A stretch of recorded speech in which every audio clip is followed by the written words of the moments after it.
Start. साथियों, बहुत बहुत स्वागत है आपका खुशखबरिया में।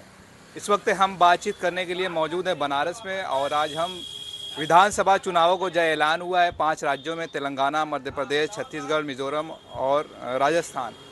मुख्य से 3 राज्य ऐसे हैं जहां पर लेकर बहुत चुनावों की लेकर बहुत चर्चा है: राजस्थान, छत्तीसगढ़ और मध्य प्रदेश। तो इस वक्त बनारस में मौजूद है, और बनारस के वरिष्ठ नेता हमारे साथ वैभव त्रिपाठी जी मौजूद हैं। उनसे बातचीत करेंगे इन चुनावों में कांग्रेस की क्या स्थिति होगी, भाजपा की क्या स्थिति है, क्योंकि इनकी गहरी नज़र होती है चुनावों पर। और उनसे बातचीत शुरू करते हैं। सर, बहुत बहुत स्वागत है हमारे नए चैनल पे। जी धन्यवाद। क्या लगता है, चुनाव 5 राज्यों के चुनाव का ऐलान हो गया है, नवंबर में चुनाव है, 3 दिसंबर को परिणाम आने हैं। कांग्रेस और भाजपा में कौन आपको लगता है कि मुख्य से हम बात करेंगे राजस्थान, छत्तीसगढ़, मध्य प्रदेश, कांग्रेस की क्या स्थिति है? कांग्रेस तीनों जगह जीतेगी और भाजपा का सुपड़ा साफ होगा। वो कैसे? उसका एक बड़ा कारण मैं आपको बता रहा हूँ कि जनता महंगाई बेरोजगारी से बहुत त्रस्त है। दूसरी चीज़, न छत्तीसगढ़ में कोई चेहरा है भाजपा के पास, न मध्य प्रदेश में कोई चेहरा है। शिवराज बाबू को कह दिया टाटा बाय बाय, ओके मामा। तो शिवराज ने तो कह दिया कि भैया धन्यवाद, अब आगे मुझे नहीं आना। तो होगा कौन? राजस्थान में वसुंधरा को टाटा बाय बाय कर दिया भाजपा ने। और इन तीनों चुनाव, बल्कि पांचों चुनाव, मिजोरम और तेलंगाना में भाजपा का कुछ है ही नहीं, तो वहाँ तो जीरो ही है। और मध्य प्रदेश, छत्तीसगढ़, राजस्थान में भी तीनों भाजपा हारेगी। और इस चुनाव का एक बड़ा इम्पैक्ट देखा जाएगा। होता क्या है कि जो चुनाव जीते मोदी, भाजपा, वो तो मोदी जी जीते, और जो चुनाव हारे वो भाजपा हारी या वहाँ के लोकल लीडर हारे। कह रहे चेहरा नहीं है, चेहरा तो फिर मोदी जी के चेहरे पर लड़ा जाएगा। हिमाचल भी मोदी जी के चेहरे पर लड़ा गया था, हारे थे। कर्नाटक भी मोदी जी के चेहरे पर लड़ा गया था, हारे थे। तो ये बड़ा डेंट है भाई। आप झारखंड हारे, राजस्थान हारे, छत्तीसगढ़ हारे, हिमाचल हारे, कर्नाटक हारे, तो सब आप ही तो लड़ रहे थे। आप जो कह रहे हैं कि नहीं अब हम नेता नहीं देंगे, ये तो भाजपा का ट्रेंड रहा है। भाजपा हमेशा से चेहरा पहले दे के चेहरे पे चुनाव लड़ती है, कांग्रेस ऐसा नहीं करती है। अभी क्या है कि ये पूरी लड़ाई गरीब और अमीर की होते जा रही है। मैं उसको अगड़ा पिछड़ा नहीं कहता। अगड़ा पिछड़ा कहने से जातियों का भेद होने लग जाता है, लेकिन गरीब और अमीर जो है 80%, 85% वो लोग हैं जो कि आर्थिक रूप से तंग हैं, अपने घर का खर्चा नहीं चला पा रहे हैं, काम धंधे ठप हैं, महंगाई उसके ऊपर चरम पे है। एक तो काम धंधा नहीं है, इनकम कम हो गई है या बंद हो गई है, ऊपर से महंगाई प्रचंड हो गई है।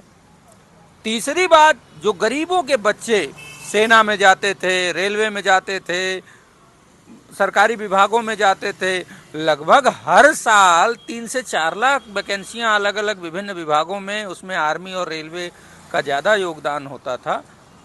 4 लाख वैकेंसी सेंट्रल गवर्नमेंट की तरफ से ही आ जाती थी हर साल। लेकिन अब क्या हो रहा है? अब ये स्थिति हो गई है कि साल भर बीत जाएगा, 10-20 हज़ार की वैकेंसी नहीं आती है।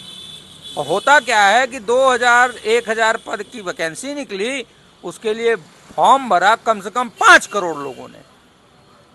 अब सोच लीजिए कि 5 करोड़ लोगों ने भरा। 2019 में रेलवे की एक 40,000 की वैकेंसी आई थी, आज तक नियुक्ति नहीं हुई उसमें। यानी एक तरह से रोजगार का बड़ा मसला रहेगा। बहुत बड़ा मसला है। अच्छा, हम आपको रोकेंगे। मध्य प्रदेश में आप चेहरे की बात कर रहे हैं, लेकिन वहाँ भी तो 2 चेहरा कांग्रेस की तरफ से, एक दिग्विजय का है और एक कमलनाथ का। नहीं, आप तो कंफ्यूज हैं। कांग्रेस कौन सा चेहरा आगे करेगी? देखिए, ऐसा आप कंफ्यूज हैं।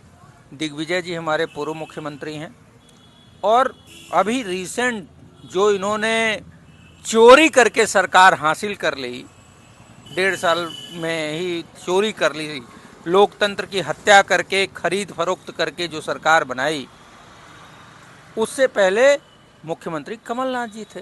तो हमारे मुख्यमंत्री कमलनाथ हैं, कमलनाथ के ही नेतृत्व में सारा चुनाव लड़ा जा रहा है। दिग्विजय जी ने भी यही बात कही है।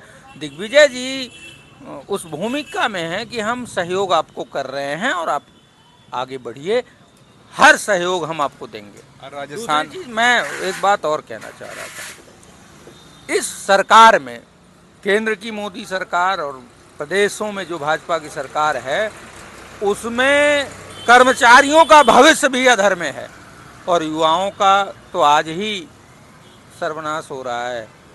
कर्मचारी का भविष्य बर्बाद कर रही है सरकार और युवाओं का वर्तमान बर्बाद कर रही है सरकार। इसलिए रोजगार, महंगाई, आर्थिक असमानता और पुरानी पेंशन स्कीम, ये सब मुद्दे हैं। कर्मचारियों ने दिखाया है, मैं हितैषी हूँ उनके पुरानी पेंशन का, क्योंकि नेता 5 साल विधायक और एमपी रहता है तो उसको पेंशन मिलेगी, लेकिन जो कर्मचारी अपने जीवन का 30 से 35 साल देता है उसको नहीं मिलेगी पेंशन। क्यों? जो अर्धसैनिक बल किन विकट परिस्थितियों में नौकरी करते हैं उनको नहीं मिलेगी पेंशन। क्यों नहीं मिलेगी? तो ये जो सरकार है वो सारी चीज़ों को, अब एनपीएस का सारा पैसा किसके पास गया? अडानी के पास। अडानी डूब, मोदी कहेंगे मुझसे क्या मतलब।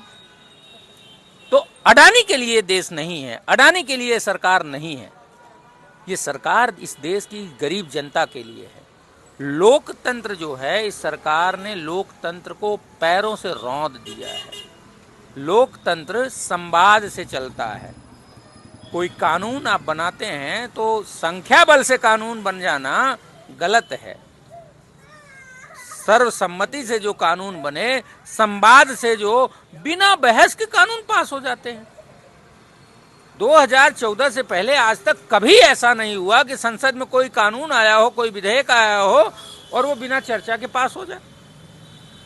तो ये तो पूरी हिटलरशाही है।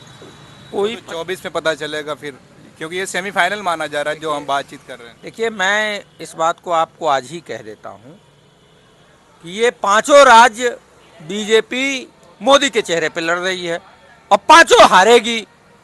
मोदी जी बताएं कि 3 दिसंबर को इस हार की जिम्मेदारी लेंगे कि नहीं लेंगे, या डाल देंगे कार्यकर्ताओं के ऊपर। मामला ये है कि मोदी जी को मीठा मीठा बड़ा पसंद है। मीठा मीठा तो बड़ा मजा आता है, जीत गए जीत गए जीत गए। चंद्र मिशन जो फेल हो गया उसके लिए एको बार नहीं कहेगी अरे चंद्र मिशन जो सफल हुआ उसके लिए मैं जिम्मेदार। कितनी बार करेंगे आप उसका उद्घाटन, लोगों को बधाई, खूब नौटंकियां हुई। पूछ दीजिए कि चंद्र मिशन सफल कैसे हुआ। चंद्र मिशन इसलिए सफल हो गया क्योंकि इसरो जो था कांग्रेस ने बनाया था, और मंगल मिशन में हमने वो अपनी क्षमता जो थी वो सत्यापित की, प्रमाणित की कि हम मंगल मिशन पहली बार में 400 करोड़ में हमने भेजा। 600 करोड़ में आपने मंगल मिशन भेजा, चंद्र मिशन भेजा। एक बात और कह दूं, इसी सरकार ने इसी वित्तीय वर्ष में इसरो का जो बजट था 1100 करोड़ कम कर दिया। शर्म आनी चाहिए। अरे भैया, जिस कर्मचारी, जिस संगठन, जिस ऑर्गेनाइजेशन का मैंने बजट कम किया हो और उसने एक बड़ा गोल अचीव कर लिया हो, तो मुझे तो शर्म आनी चाहिए ना कि हमने बजट कम कर दिया, लेकिन कितने एफिशिएंट हैं ये लोग। तो उनको माफ़ी मांगनी चाहिए इसरो के लोगों से और देश के लोगों से कि हमने 1100 करोड़ का जो बजट कम किया ये मेरी भूल थी। लेकिन मोदी जी के अंदर सच स्वीकार करने की हिम्मत नहीं। अच्छा, जाति जनगणना की बराबर बात हो रही है, राहुल गांधी बराबर मांग कर रहे हैं। कल भी उन्होंने कहा कि हमारी जहाँ जहाँ सरकारें बनेगी जाति जनगणना होगी। लेकिन इससे पहले कांग्रेस लंबे समय तक सरकार में रही है, तब तो इस तरह की बात सामने नहीं है। देखिए, ऐसा है कि जब डिलीवरी के 9 महीने पूरे होते हैं तब बच्चा पैदा होता है, पहले दिन क्यों नहीं पैदा कर देते? अरे जब जिस चीज़ की आवश्यकता होती है, जब जो चीज़ की डिमांड होती है तभी होता है ना। आज जब मांग है, और राहुल गांधी ने कहा है, राहुल गांधी देखिए बेसिकली तपस्वी आदमी। राहुल गांधी को इससे कोई फर्क नहीं पड़ता, जाति धर्म बाकी चीज़ों का। राहुल गांधी एक चीज़ जानते हैं कि गरीब आदमी को उसका हक मिलना चाहिए। जो पिछड़ा है, जो दलित है, जो आदिवासी है, उसको उसका अधिकार क्यों ना मिले। राहुल गांधी न्याय की बात करते हैं। ब्राह्मण जो होता है वो न्याय का मोदी सरकार में कोई न्याय नहीं मिल रहा है गरीबों पिछड़ों को। न्याय मिलता तो जो एविएशन का फ्यूल है वो सस्ता होता और जो पब्लिक का यूज वाला पेट्रोल है वो महंगा होता है। न्याय मिलता तो बहुत ही महंगाई की मार कह के सरकार में आने वाले मोदी जी 400 के सिलेंडर को 1200 पहुंचा देते। अगर न्याय करते मोदी जी तो 70 रुपए के पेट्रोल को 100 रुपए पहुंचा देते। न्याय करते मोदी जी तो जो लंका नेपाल को पेट्रोलियम हमारे वहां से जाता है वो वहां जाने के बाद श्रीलंका में 48 रुपए पेट्रोल बिकता है और हमारे वहां 100 में बिकता है। अजीब बेशर्मी है। कैसा न्याय कर रहे हैं। मोदी जी ने यह कहा था कि 2 करोड़ रोजगार देंगे, अब उस पर बात नहीं करते। मोदी जी ने कहा था 100 स्मार्ट सिटी बनाएंगे, उस पर कोई बात नहीं करते। मोदी जी ने कहा था महिलाओं पे अत्याचार नहीं होगा, महिलाओं पे अत्याचार बंद करेंगे।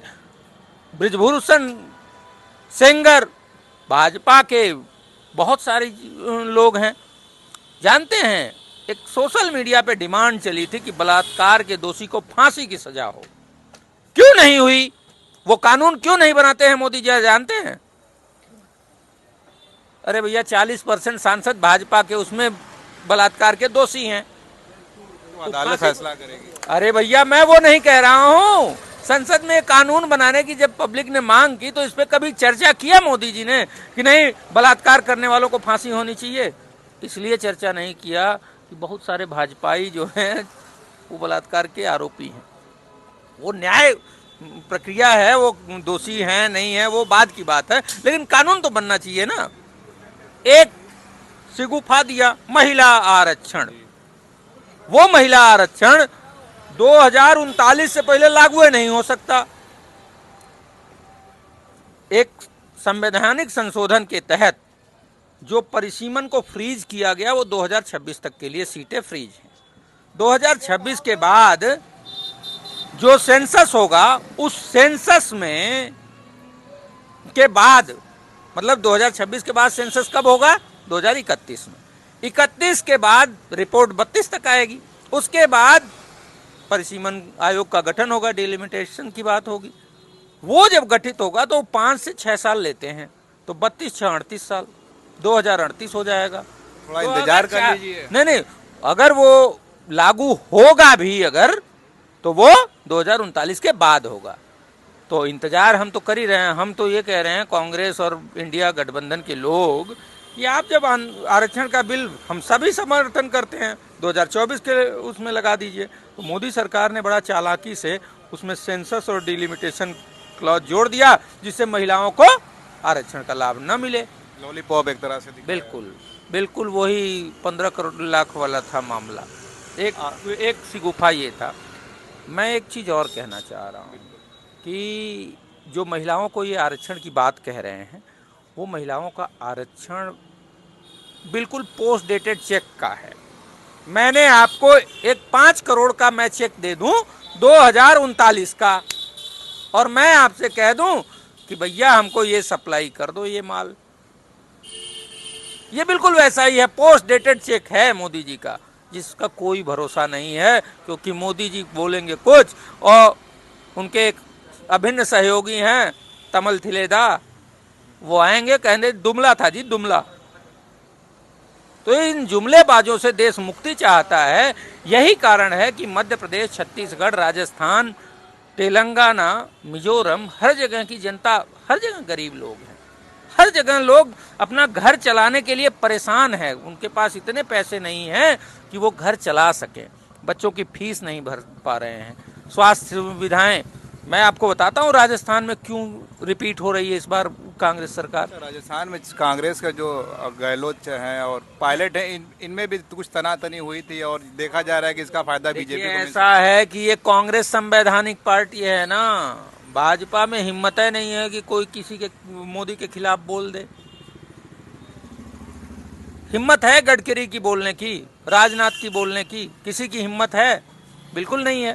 कांग्रेस संवैधानिक पार्टी है, हम अपनी बात कह सकते हैं कि हमारे पास भाई हमको भी अवसर मिलना चाहिए। तो हमारे अंदर वो वैचारिक बात करने का, संवाद का एक प्रोसीजर है। ठीक है, चीजें होती हैं।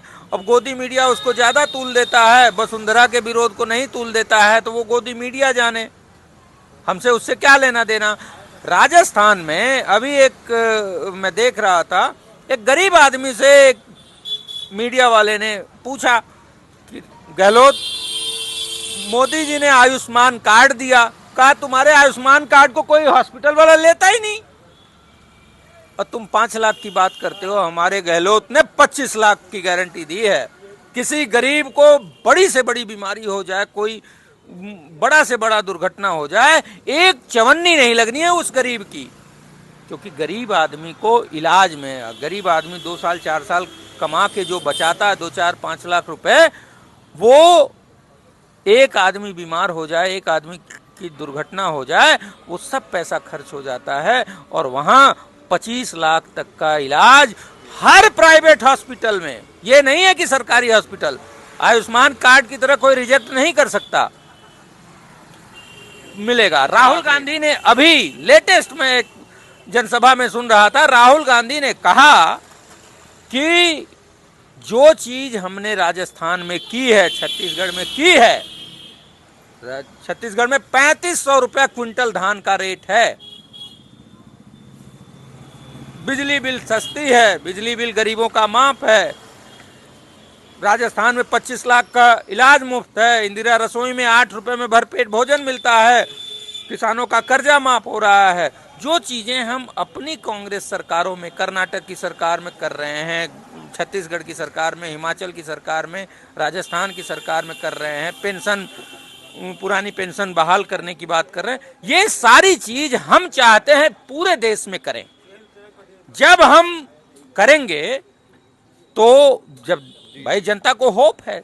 इसी पे आखिरी सवाल रहेगा, क्योंकि वीडियो ज़्यादा लंबा ना हो, तो क्या ये विधानसभा का जो इलेक्शन है 2024 के लिए सेमीफाइनल माना? बिल्कुल, मैं तो ये मानता हूँ। और ऐसा है कि भाजपाई तो दौड़ के मान रहे होते, लेकिन भाजपाई काहे मौन है, क्योंकि उनको पता है कि हम हार रहे हैं। एक बात जान लीजिए, राहुल गांधी ने हमेशा न्याय की बात की है, इसलिए वो गरीब कल्याण की बात को मानते हैं। और हमने हर राज्य सरकारों में, जितनी हमारी कांग्रेस की राज्य सरकारें हैं, वहाँ पे ओल्ड पेंशन स्कीम की बात की है, गरीब कल्याण की बात की है, महंगाई राहत कैम्प की बात की है। और वो सारी चीज़ें हम चाहते हैं कि जब हमारी सरकार केंद्र में आएगी तो वो सारी चीज़ें हम लागू करेंगे। चलिए, बहुत शुक्रिया। ये थे वैभव त्रिपाठी जी, और जिन्होंने बड़ी ही तर्कपूर्ण तरीके से अपनी बात रखी आने वाले चुनाव को लेकर। अब देखना यह है कि इन 5 राज्यों में किसकी सरकार बनती है। अब इंतज़ार है 3 दिसंबर का कि किसकी जीत का ऐलान होता है, और आने वाले 2024 के लिए किसकी राह हमवार होती है। अगर आप हमारे फेसबुक चैनल पर देख रहे हैं तो वीडियो को ज़्यादा से ज़्यादा शेयर करें और पेज को फॉलो करें। अगर यूट्यूब पर देख रहे हैं तो चैनल को सब्सक्राइब करें, क्योंकि बिल्कुल अभी नए तरीके से शुरू किया गया। आपका सहयोग बना रहे। आप देख रहे थे खोज खबरिया। बहुत बहुत शुक्रिया।